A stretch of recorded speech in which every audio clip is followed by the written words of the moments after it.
Bonjour et merci de nous retrouver sur le plateau d'Un cœur qui écoute votre émission de spiritualité. Aujourd'hui, nous avons la joie de recevoir le Père Gilles Garcia. Bonjour Père. Bonjour. Soyez le bienvenu. Merci. Alors vous avez 46 ans et vous êtes prêtre de l'Institut Notre-Dame de Vie. C'est exact. Ce week-end, l'Église béatifie le Père Marie-Eugène de l'Enfant Jésus, le fondateur de cet institut. Alors dans quelques instants, vous allez nous raconter tout simplement votre conversion, votre vocation et le terreau dans lequel elle a poussé, terreau qui n'était pas forcément très fructueux. Propice. Voilà, on va en reparler dans quelques secondes. Juste avant, je vous invite à nous lire un extrait de texte que vous avez choisi.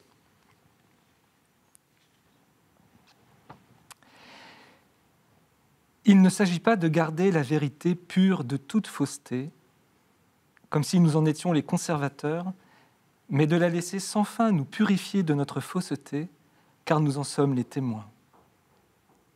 Et c'est le propre du témoin que de n'être pas à la mesure de ce dont il témoigne, et d'avoir été saisi par la vérité là où il était, et tel qu'il était, dans la fausseté et faux lui-même. Le témoin ne fournit pas la preuve de la vérité, il en fait l'épreuve. Il est beau que des hommes fassent ce qu'ils disent et soient selon ce qu'ils enseignent, mais qu'ils prennent garde à cette ombre qui toujours les suit, de s'enseigner eux-mêmes et de ne plus montrer qu'eux. Le sage et le juste nous manifestent ce que peut l'homme, mais le témoin seul nous fait voir ce que peut Dieu. Qui peut témoigner de la liberté, sinon le prisonnier qu'elle arrache à ses chaînes? Qui peut parler du pardon, sinon le coupable? Qui peut dire la sainteté sans blasphème, sinon le pécheur? Dans le témoignage, la vérité que nous montrons nous montre aussi, nous qui ne la sommes pas et n'en disposons pas. La vérité ne demande ni la bassesse qui renonce, ni l'orgueil qui ne s'entend qu'à soi, mais l'audace de l'humilité. L'Apocalypse n'est pas notre œuvre, nul d'entre nous n'est la vérité, et elle ne se dévoile qu'à celui qui sait n'en être pas le maître. Cela même rend audacieux, car celui qui reçoit mission et se tient tout à sa tâche est dispensé du soin de scruter avec inquiétude ses forces et celles de l'ennemi. La puissance du faux n'est blessée que par les humbles, car ils luttent contre elle sans en être préoccupés et savent que l'issue du combat n'appartient qu'à Dieu seul. Qu'est-ce qui a écrit cela ? Alors c'est un texte d'un philosophe que j'aime beaucoup, qui s'appelle Jean-Louis Chrétien. Voilà. Alors quand on entend ça, on a l'impression, notamment dans la première partie, d'entendre un peu votre histoire. Oui, c'est ça. C'est pour ça aussi un peu que j'ai choisi ce texte, pour rappeler que voilà, même si je vais devoir parler de moi, je voudrais avant tout témoigner de l'œuvre de Dieu en moi, à travers moi.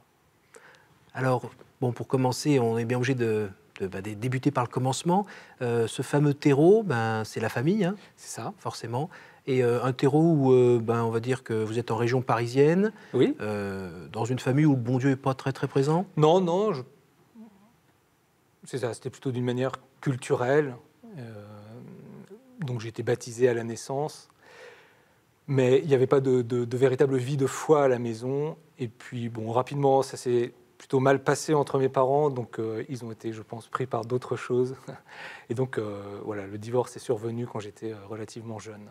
Alors vous avez grandi dans cette famille et puis vous avez fini par être quelqu'un d'assez indépendant, autonome. Oui, c'est vrai que je pense, par rapport à ce qui s'est vécu, etc., je me suis peut-être un peu protégé, donc voilà, je suis resté assez... On peut dire que vous êtes construit un peu tout seul ou bien... Non, jamais, non. Non, parce que mes parents ont été présents quand même pour mon éducation, et puis aussi, j'ai eu des éducateurs, des maîtres, des rencontres, des personnes qui ont beaucoup compté. Ouais. Et vous l'avez vu déjà à l'époque ou c'est la relecture d'aujourd'hui qui vous permet de le faire ? C'est plutôt une relecture, oui, bien sûr. Alors à un moment, il y a l'école qui tout d'un coup va être l'occasion de faire entrer peut-être un peu plus Jésus dans votre vie. Oui, c'était une sorte de ruse de l'Esprit Saint, je pense, puisque mes parents tenaient à ce que j'ai quand même une bonne éducation, donc ils m'ont mis dans un établissement privé dans Paris, Franc-Bourgeois, qui était tenu par les frères des écoles chrétiennes. Et c'est vrai qu'il y avait la catéchèse qui était obligatoire, il y avait les sacrements, etc. Donc, alors je l'ai un peu fait comme le parcours du combattant. Voilà, bon, j'ai des souvenirs où pendant certaines messes, on se passait des bonbons. J'ai des souvenirs vraiment de catéchistes que vraiment on a fait souffrir. J'étais vraiment terrible, quoi, ça c'est vrai. Mais d'un autre côté, je pense que voilà, quelque chose a été nourri, quelque chose est rentré quand même, quoi. J'ai entendu parler de Jésus, j'ai entendu parler de l'Église. Donc vous aviez été baptisé, et puis finalement baptisé, vous avez j'ai suivi fait ma l'air de première rien communion, toutes les petites... la communion solennelle, et puis en 4e, j'ai fait la confirmation. Et puis après, comme j'avais tout tamponné, j'ai dit au revoir. D'accord. Voilà. Et alors là, ça a été quoi cette période d'adolescence? Ça a été ok, au revoir, et donc bonjour quoi? Bonjour, alors il y a tristesse. deux phénomènes en fait. La première, c'est que c'est vrai qu'après, c'était voilà, une adolescence un peu bon, Tumultueuse? Tumultueuse, oui, mais bon, ouais, peut-être comme tout ado, voilà, qui est un peu lâché dans la nature. Et en même temps, cette année-là de la 4e, au même temps où j'ai passé ma confirmation, j'ai rencontré un garçon qui va devenir mon meilleur ami et qui aura une importance fondamentale quelques années plus tard.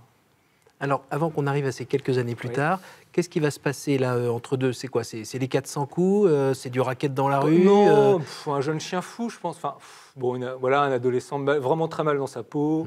Bon, j'avais pas mal de problèmes de santé. Voilà, les yeux, j'avais des appareils dentaires, les chaussures orthopédiques, j'avais pas mal d'acné. Bon, c'est des choses qui... Bon, Et alors, c'était quoi? C'était plutôt je vous enquiquine tous, je suis comme ça? Non, ou c'est plutôt je me cache derrière un mur? ouais, c'est ça, j'étais pas un rebelle, Alors, j'écoutais du punk, de la new wave, comme ça, bon... Mais c'était pas... À côté de ça, j'avais pas un comportement, j'ai jamais fini au poste de police, etc. quoi. Mais, Plutôt habillé en noir? Ouais, c'est ça, c'était Doc Martens, Bombers, enfin, je sais pas si ça dira quelque chose aux gens, mais Voilà. voilà, c'est ça. Moi, mais je faisais 30 kilos tout habillé, mais c'est pas grave, j'étais un rebelle intérieur. quoi. Et les moyens de s'évader, c'était la musique? C'était Alors, la les musique- drogues douces? C'était quoi? Alors, la musique, oui, beaucoup, mais surtout, en fait, la littérature, très tôt, je pense que les livres ont une importance fondamentale dans mon existence. Avec quels auteurs à cette époque-là? Baudelaire, pas mal Baudelaire, Balzac, enfin, voilà, Proust, enfin, tous les grands écrivains, j'aimais beaucoup ça. Et toujours dans la relecture qu'on fait après, est-ce que déjà dans ces auteurs, il y avait quelques petites parties qui montraient, je sais pas, une soif d'absolu, Je pense, oui, c'est ça, il y avait une recherche d'absolu, une recherche de la vérité. Oui, c'est sûr. Ouais. Et je pense qu'il y avait aussi une part d'évasion, mais que je ne considère pas comme négative maintenant, en fait, qui me permettait peut-être de supporter un quotidien qui n'était pas forcément évident. Le quotidien pas évident, il est principalement familial. Oui, c'était plutôt ça. Et puis bon, un adolescent mal dans sa peau, enfin voilà. Quoi. Donc, ouais, c'était plutôt ça. Ouais. Alors après, pas de choses extraordinaires, mais bon. Alors après, on se rapproche du bac, on se rapproche... Alors on se rapproche du bac, voilà, alors là, il y a une période un peu plus, encore plus... Trash? Ouais, trash, 20 ans, quoi, 20 ans, fou de littérature, voilà, je commence à rencontrer voilà, la gente féminine, voilà, surtout une personne qui elle-même voilà, est plutôt artiste aussi, enfin, plutôt dans le théâtre. Le bon Dieu, niet? Ah non, le bon Dieu, c'était... Oui, non, il y avait Et plus c'était rien, là. limite repoussé, le bon Dieu? ou pas? Non, c'était une indifférence. Enfin, voilà, je pense que j'étais préoccupé par d'autres choses. Et vraiment, le bon Dieu. Alors, je pense qu'il y avait une quête d'absolu, de soif de vrai, etc. Quoi, parce que voilà, je me suis posé quand même quelques questions existentielles. On voit aussi que on voit aussi que vous suivez, vous décrochez vos examens, vous ne décrochez pas de l'école. Oui, non, c'est ça. J'ai eu mon bac ric-rac. Après l'université, j'ai pas coulé. J'ai toujours. La motivation, c'était quoi dans les études? C'est d'exister, d'avoir un diplôme? C'était, je sais pas, de transmettre, d'être prof, de quoi? Oui, alors j'ai fait des études de lettres parce que j'aimais vraiment les lettres. Et puis c'est vrai que rapidement, j'ai eu envie d'enseigner, oui, d'être professeur. Ouais. C'est sûr que s'il n'y avait pas eu la rencontre, la conversion, je me serais orienté vers l'enseignement. Ouais. Alors, la conversion, comment ça s'est passé? Parce que c'est un petit peu alambiqué quand même. Alors, donc en 4e, l'année même de la confirmation, je rencontre un garçon dans la classe que moi, qui s'appelle Vincent, qui lui aussi est très loin, très éloigné de la foi. On va se retrouver sur le sport, le volleyball, bon, voilà. Et malgré vraiment des différences de goût vraiment très éloignées au niveau musicaux, etc., enfin, ce qui compte beaucoup quand on est à l'adolescence, le lien va se maintenir et s'affirmer de plus en plus. On va vraiment devenir très très bons amis. Et Vincent va redoubler en fait sa classe. Donc on va toujours se suivre, mais avec 1 an de décalage. Alors je la fais rapide. En terminale, au Franc-Bourgeois, on avait un professeur extraordinaire qui s'appelle Jean-Marie Meyer. Professeur de philosophie. Un professeur de philosophie. Et vraiment, les cours étaient éblouissants. Enfin, donc, je fais une terminale littéraire. Et puis, bon, on ne savait pas trop qui il était. Enfin, bon, voilà. Et l'année d'après, donc cet ami Vincent fait aussi une terminale littéraire. Il a aussi ce professeur de philosophie. Il est vraiment, vraiment fasciné, intéressé par la philo, par le prof. Et il apprend que... donc, il décide de faire de la philo. Et il apprend que Jean-Marie Meyer enseigne à l'IPC, à l'Institut de philosophie comparée. Et au lieu d'aller à la fac, à la Sorbonne, etc., il choisit d'aller dans une faculté libre, voilà. On enseigne la philo plutôt... Voilà, c'est ça. Donc, aristotélico-thomiste, voilà. Enfin, voilà, un cadre plutôt très catholique. Voilà. Et lui se convertit. Voilà. D'accord. Donc l'ami qui est quasiment un frère... Voilà, c'est ça. Lui se convertit. Voilà, rencontre Jésus, etc. Et il a le feu des convertis. Exactement. Donc là, et donc il commence à me parler de Jésus. Vous arrêtez de parler de musique. C'est ça, ouais. Et il commence à me parler de ça. Et donc moi, à l'époque, j'ai une situation, voilà, je vis avec une fille, bon, j'ai pas mal touché à la drogue. Bon, c'est plutôt, j'ai les cheveux très longs, je me rase jamais. Enfin, voilà. Donc on va dire qu'il commence à y avoir un petit décalage entre ce qu'il raconte, il y a un petit décalage entre ce que vit Vincent et ce que moi je vis. Et on commence qui aurait pu faire sauter votre amitié d'ailleurs, non ? Oui, tout à fait, oui. Ouais. Mais non, c'est pas le cas. Et c'est pas le cas parce que, voilà, je sais pas ce qui se passe, je pense qu'elle a la grâce, mais on a vraiment des discussions ensemble. Et comme il commence à avoir une armature philosophique, donc c'est difficile. Et il y a toujours votre soif depuis le départ de connaître, ouais. votre soif d'absolu, votre soif de comprendre, tout à fait, ouais. de démonter les systèmes. Ça, ouais. Et là, lui, il est en face, il a des... Et il a des arguments, et je ne sais pas pourquoi, mais alors, je ne suis pas d'accord, bon, je me bats, etc. Et en même temps, à chaque fois qu'on sort un peu de ces discussions, je me dis, mais c'est vrai, c'est la vérité, en fait. Ça pacifiait, ça remplissait. Alors ça commence à pacifier un peu. Il y a toujours la tension avec le réel quand même. Bah oui, bien sûr, parce que voilà, j'ai une situation qui est complètement, voilà, par rapport aux bonnes mœurs catholiques, qui n'est pas du tout, voilà, qui n'est pas du tout dans la norme. Mais et puis c'est vrai, bon, alors il y a une déchirure qui commence à s'opérer en moi parce que moi, je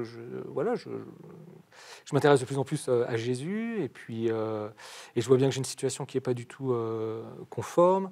Donc je me souviens que sur la fin, je retourne à la messe avec Vincent. Voilà, bon, je communie pas parce que je sais bien que j'ai une situation qui ne va pas du tout.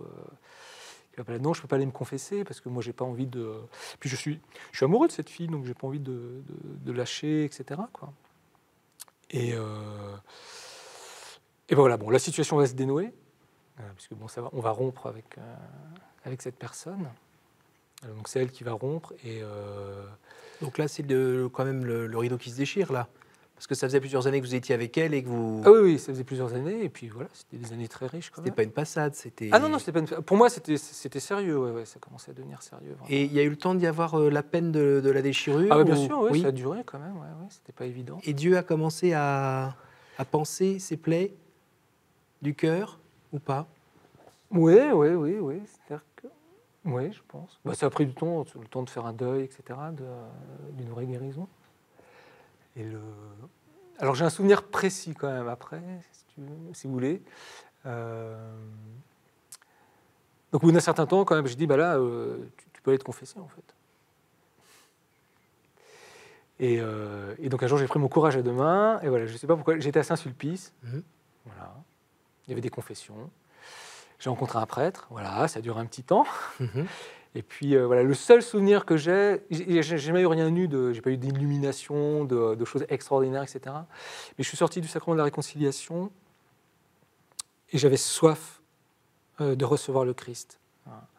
Donc je me suis précipité dans la première messe, où j'ai attendu la première messe. Et je pense, à partir de là, je peux dire qu'il y a vraiment quelque chose qui... Enfin, il y a eu un point de départ, il y a quelque chose qui ne s'est jamais retourné, quoi. Alors là, qui n'a jamais cessé, en fait. On est tenté quand même de parler de miséricorde. Ah là, oui, je pense. Vous l'avez touché oui, pas seulement du bout du doigt. En fait, c'est au fur et à mesure que je me suis rendu compte que il y a deux sentiments. Le premier, après que j'ai retrouvé chez Thérèse d'Avila, dans cette grande carmélite, où à un certain moment, quand elle parle de quelqu'un qui n'a pas prié depuis longtemps, c'est comme un membre qui était mort et dont elle s'aperçoit à un certain moment qu'elle a une main. Donc un peu, pour moi, c'était un peu ça en fait. Je pense que j'ai découvert que j'ai commencé à découvrir énormément de choses, à me rendre compte d'énormément de choses de mon être, de l'existence, etc. Une capacité à aimer différemment. Ouais, une capacité à aimer. J'ai commencé à être intelligent, je pense, à comprendre des choses. Donc qui là, restait complètement obscur pour moi. C'est comme si la foi avait permis à l'intelligence qui était là de... Ah ouais, tout à fait. C'est pour ça que moi, le conflit foi-intelligence, foi-raison, je ne le comprends absolument pas, parce que c'est justement la foi qui... Enfin, la foi m'a fait devenir intelligent, en fait. Et sensible aussi, enfin, vraiment beaucoup de choses. Donc je me suis rendu compte de mes erreurs, etc. Et puis l'autre chose de la miséricorde, c'est que j'ai l'impression que j'étais sur un chemin, et voilà, d'une manière complètement imméritée, sans avoir... Voilà, c'est parce que j'étais plus beau, c'est parce que j'étais plus intelligent, c'est parce que j'étais... Le Seigneur m'a posé sur... Enfin, j'ai été posé sur un autre chemin, quoi. Dans votre famille, vous êtes le seul à avoir eu cette rencontre ? Oui, je suis le seul, ouais. Ouais, je suis le seul. Pourquoi vous ? Eh ben, c'est la grande question. Pourquoi moi ? Pourquoi la foi ? Après, pourquoi le sacerdoce ? Je pense que je le saurai un jour, mais en tous les cas, pour l'instant, j'ai toujours pas la réponse. Pour l'histoire de la confession qui n'avait pas été faite depuis un petit moment, où il a fallu vider le sac, est-ce qu'il y a un moment... C'était un premier temps, après, il y en a eu d'autres encore. Mais est-ce qu'il y a un moment où il y a ce danger de la lucidité sur ce qu'on a fait, de la lucidité sans la charité, qui fait que tout d'un coup, on se voit un peu à nu, mais sans le regard charitable. C'est-à-dire que finalement, on s'insupporte, je ne sais pas comment dire. Non, pour être tout à fait vrai, moi, ça a été l'inverse. Et d'ailleurs, j'ai dû recevoir une autre leçon après de la part du Seigneur pour m'en sortir, parce que je pense quand même que ça a été tellement fort, cette foi, cette redécouverte.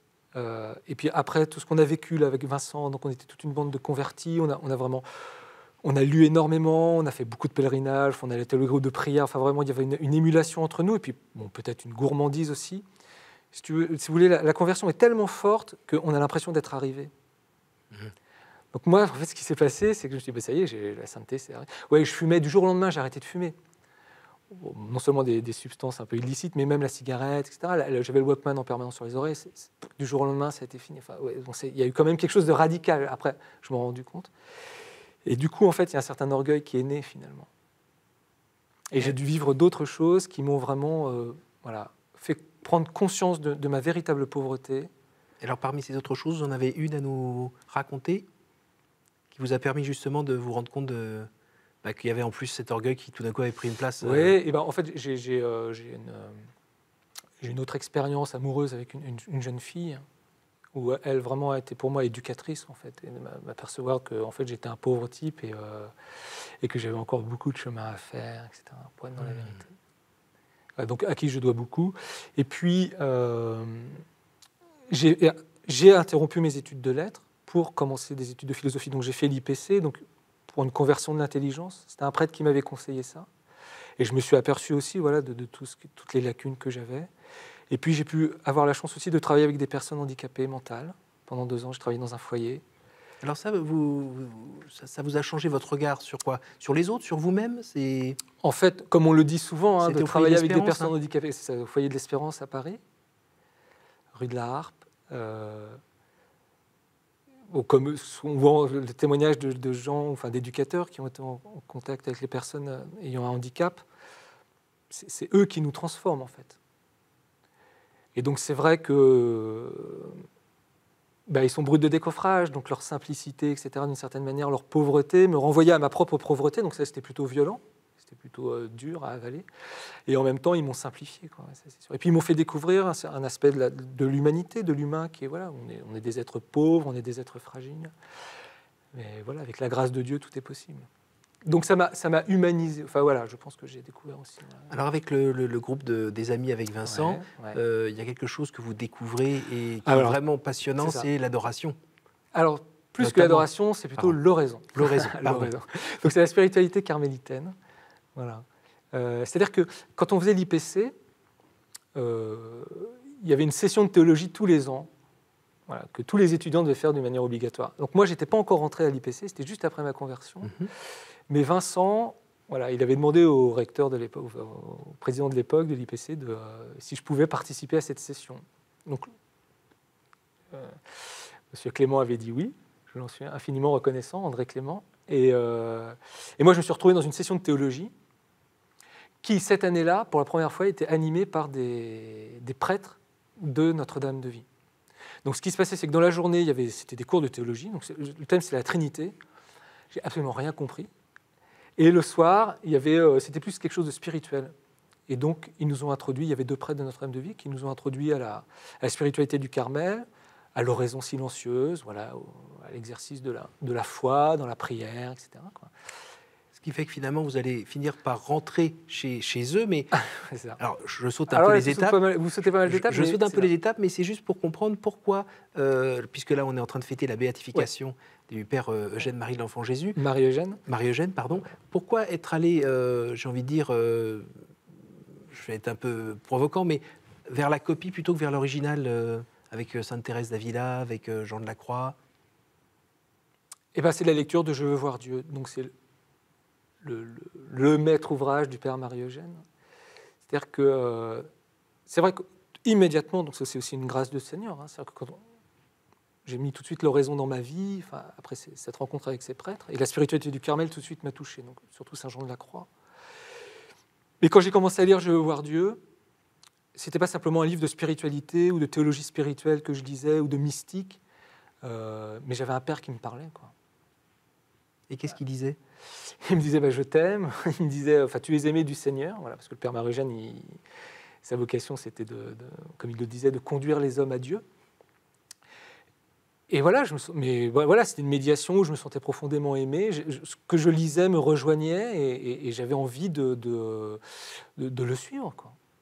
Et de le suivre, c'est-à-dire de donner toute sa vie, de devenir prêtre. C'est ça, au fur et à mesure. D'être missionnaire, parce qu'il y a aussi ça, hein, on déjà n'est pas dans le Carmel derrière une grille. Il y avait m'enraciner dans la spiritualité du Carmel, voilà, découvrir très rapidement que je ne serais jamais un contemplatif pur, voilà, qu'il y avait en moi quelque chose d'actif, que effectivement, par rapport à ce que j'avais vécu, etc., et puis d'avoir un côté missionnaire, de rejoindre le monde duquel je venais, etc., ou peut-être où je pensais avoir des clés, ou disons un regard peut-être pas plus juste, mais en tout cas pas condamnateur, etc. Et puis de faire l'expérience qu'on est tous appelés à rencontrer le Christ, à pouvoir devenir quelque chose. Alors aujourd'hui, vous êtes prêtre, vous êtes encore en train de continuer les études. Ouais. Là, vous êtes en ce moment en Belgique. Ouais. Auparavant, vous avez eu aussi une expérience de pastorale auprès des jeunes. Oui. À votre demande. En un mot, pourquoi ce choix de... Alors, pastorale auprès des jeunes, pas tellement. Ça, c'était... du côté de Lyon. Comme je suis dans un milieu absolument pas catholique, je ne connaissais absolument rien d'une paroisse. Donc j'ai toujours été dans des circuits à côté, quoi, etc. Donc... c'était plus connaître le territoire. C'est ça, d'une paroisse. C'est ça. Donc j'avais demandé si c'était possible, après mon ordination diaconale et sacerdotale, si je pouvais vivre quelques années dans une paroisse, en fait, comme la majorité des prêtres, parce que je ne suis pas diocésain, je suis incarné dans la communauté, etc. Votre vocation en tant que membre de l'Institut Notre-Dame de Vie, c'est quoi? C'est d'être prêtre missionnaire, d'être... Alors la majorité des prêtres de l'Institut... Alors il n'y a pas que des prêtres dans l'Institut, hein, il y a des laïcs consacrés. C'est d'unir la contemplation et l'action, pour le dire rapidement. Donc, voilà. Et donc c'est d'être dans le monde des témoins du Christ. Voilà. Et étant nous-mêmes transformés, étant nous-mêmes saisis, voilà, par ce même Jésus-Christ. Voilà. Donc on essaye de vivre pour la spiritualité du Carmel, mais dans le monde. Et d'avoir un témoignage, voilà, dans les périphéries, donc partout. Donc les laïcs consacrés, voilà, il n'y a pas d'habits, il n'y a pas de signes, ils ont un travail comme tout le monde. Et puis pour les prêtres, la majorité des prêtres sont des prêtres diocésains. Voilà. Et quelques prêtres sont plus au service de l'Institut, ce qui est mon cœur. Voilà. Alors pour ceux qui veulent en savoir plus, il y a un site où on peut aller se renseigner. Oui, tapez Notre-Dame de Vie. Tout accroché. Tout accroché.org, je pense que ça fonctionne. Voilà. Et il y a un site aussi pour la béatification du Père Marie-Eugène, donc il va avoir lieu dans quelques jours. Les gens peuvent se rendre, bien sûr. C'est Avignon, en Avignon. Alors on arrive à la fin de l'émission, je vais vous poser les 3 questions rituelles. Quel conseil donneriez-vous à quelqu'un qui vous dirait « J'ai envie de rencontrer Dieu, par quoi dois-je commencer ?»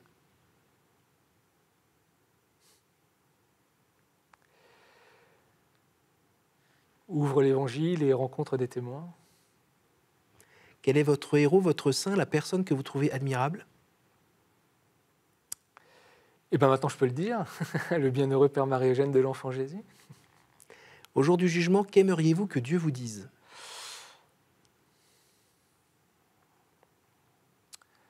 Au travail. Merci beaucoup, Père, d'être venu de Belgique. Vous étudiez en ce moment pour nous partager ce témoignage et nous montrer l'action de Dieu dans nos vies, concrètement. Merci à vous tous pour votre fidélité. Vous pouvez évidemment revoir ce programme et le partager autour de vous en passant par notre site www.ktotv.com. À la semaine prochaine.